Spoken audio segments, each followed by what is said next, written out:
Sebelum kita mengimbas pelajaran kita, ingin saya sampaikan sebuah kisah yang saya terbaca dalam terjemahan kitab Minhajul Abidin karya Imam Al-Ghazali juga. Mengikut kisah ini, kononnya ada dua orang lelaki. Lelaki yang pertama tu dia jenis rajin beribadah, tapi dia tak berilmu, sangat kurang ilmu. Lelaki yang kedua pula, dia jenis banyak ilmu, tapi dia tak beramal. Yang pertama tadi rajin ibadah, rajin beramal, tapi tak berilmu. Yang kedua ada ilmu tapi tak beramal. Pada suatu hari, ada salah seorang hamba Allah ni nak uji antara dua orang ni mana yang lebih baik. Nak ikutkan dua-dua pun tak mencapai tahap baik lah. Tapi nak uji antara kedua-dua ni, mana yang lebih boleh pakai, yang rajin beramal kah, yang ada ilmu kah. Jadi cara dia menguji tu tak tahulah, dia tak bagi tahu. Mungkin dia menyorok ke macam mana ke, tak tahu. Tapi mula-mula dia datang kepada lelaki yang pertama, iaitu orang lelaki yang rajin buat amal ibadah, tapi dia tak ada ilmu. Tengah-tengah orang ni beribadah, dia pun datang, dia berlakon. Dia kata, akulah Tuhan kamu, aku telah ampunkan segala dosa-dosa kamu. Mulai sekarang kamu tak perlu beribadah lagi. Tak payah beribadah dah. Lelaki yang rajin beribadah tapi tak ada ilmu ni tadi, apabila dia dengar suara yang mengatakan macam itu, dia pun terus seronok, melompat seronok. Dia kata, yang ni lah yang aku duk tunggu-tunggu. Jadi mulai sekarang aku tak payah beribadah lah, sebab Tuhan dah ampunkan dosa-dosa aku dan angkat perintah beribadah daripada aku. Dia seronok. Jadi seronok dia tu betul kah? Salah lah. Walaupun dia jenis rajin beribadah, tapi disebabkan dia ni tak ada ilmu, dia percaya yang cakap pada dia tu tadi ialah Tuhan. Padahal kalau betul Tuhan, dia tak akan cakap suara macam tu, kan? Suara yang berbunyi macam tu. Dan kalau betul Tuhan dia tak akan halalkan benda-benda yang tak boleh. Takkanlah Tuhan nak kata kamu tak payah beribadah dah, kan? Kamu dah diampunkan dosa. Ini menunjukkan walaupun rajin beribadah, tapi kalau tak ada ilmu, mungkin dia akan tergelincir. Kemudian orang ni tadi, dia pergi jumpa pula orang yang kedua. Dia cakap macam tu juga. Orang kedua ni siapa dia? Jenis yang ada ilmu, tapi dia tak beramal. Masa tu dia dikatakan tengah minum arak. Dia ilmu banyak, tapi dia minum arak. Orang yang nak uji ni pun datang. Dia kata, akulah Tuhan kamu, lebih kurang lah, aku telah ampunkan dosa-dosa kamu semua. Mulai hari ini kamu tak payah beribadah lagi. Apa tindakan yang diambil oleh orang yang ada ilmu ni tadi? Dandan dia bangun, dia cabut pedang dia. Dia kata, mana boleh, kan? Aku tahu Tuhan macam mana, kamu ni Tuhan ke bukan, aku tahu. Jadi menunjukkan orang ni selamat walaupun dia minum arak.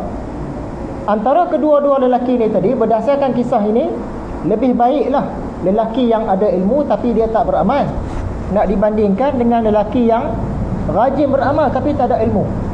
Bila tak ada ilmu, satu ketika nanti dia mungkin akan ditipu. Ditipu oleh syaitan, ditipu oleh nafsu dia. Tapi kalau orang yang ada ilmu ni, dia buat salah, buat jahat, buat maksiat macam mana pun, tapi dengan ilmu dia ni, dia boleh selamat juga dalam keadaan-keadaan tertentu. Itu petikan kisah daripada Minhajul Abidin. Berdasarkan kisah ini, bukanlah kita nak kata perbuatan orang berilmu minum arak tadi itu betul. Yang tu tak betul lah. Kita nak highlight, nak tumpu kepada ilmu dia tu. Bila kita ni ada ilmu, kita tersesat jauh macam mana pun, satu hari nanti insya-Allah kita patah balik. Tapi kalau tak ada ilmu, dia terus buat amal ibadah saja, dia terus berdakwah, terus buat amal ibadah, kemungkinan besar satu hari nanti dia akan tersesat. Ini beza dia. Jadi kita ni termasuk dalam kalangan orang-orang yang beruntung juga. Sebab apa? Kita datang ke majlis ilmu. InsyaAllah kita harap-harap Tuhan tambahlah ilmu kita, ya? Sekarang masuk kita ulang kaji. Dalam kuliah yang sebelum ini, kita cerita tentang ilmu. Kita masih lagi berada dalam bab ilmu daripada kitab Ihya Ulumuddin. Jadi tuan-tuan cuba tengok muka surat pertama depan tu. Saya buat dalam bentuk rajah. Atas sekali dia cerita ilmu. Ilmu ada dua jenis.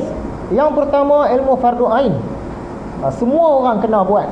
Contoh dia, sembahyang fardu, puasa, mandi wajib. Ni semua orang kena buat. Yang kedua pula, fardu kifayah. Fardu kifayah ini, kalau ada orang lain dah buat, maka kita terselamat daripada dosa. Contoh dia, uruskan mayat. Kalau ada orang buat, kita selamatlah. Jadi tukang bekam, kalau ada orang buat, kita selamat. Keluarkan produk makanan halal, kalau ada orang buat, kita selamat. Maksudnya ilmu ada dua jenis, fardu ain, fardu kifayah. Fardu ain kita cerita lama dah dulu, kita tak ulang dah. Pergi kepada fardu kifayah. Fardu kifayah. Fardu ain tu ringkas saja. Dia ada 3, iaitu tauhid, fiqh, tasawuf. Yang ni semua orang kena belajar. Terus kepada fardu kifayah. Fardu kifayah ada pula 2 jenis, iaitu ilmu syariah dan ilmu bukan syariah. Ilmu syariah dia datang daripada nabi-nabi. Manusia tak boleh nak fikir ilmu-ilmu ni, dia tak sampai. Ilmu bukan syariah pula, ilmu-ilmu dari fikiran manusia, daripada kajian manusia. Kita tengok ilmu bukan syariah. Ilmu bukan syariah dia ada 3 jenis, iaitu ilmu yang terpuji, ilmu yang tercela, dan ilmu yang dibolehkan, ilmu yang diharuskan. Ilmu bukan syariah yang terpuji ialah antaranya ilmu kedoktoran, ilmu perubatan, ilmu matematik dan lain-lain. Yang ni ilmu terpuji yang mesti ada orang dalam kalangan orang Islam ni dia kena belajar. Bukan semua orang kena belajar, tapi mesti ada orang sebagai wakil dia kena belajar, kena mahir dalam bidang tu. Yang kedua, ilmu yang tercela. Yang ni tak boleh nak belajar, nak amal tak boleh. Setengah orang kata belajar boleh. Contoh ilmu sihir, kita belajar tu dengan tujuan apa? Kita nak tahu dia buat sihir tu macam mana.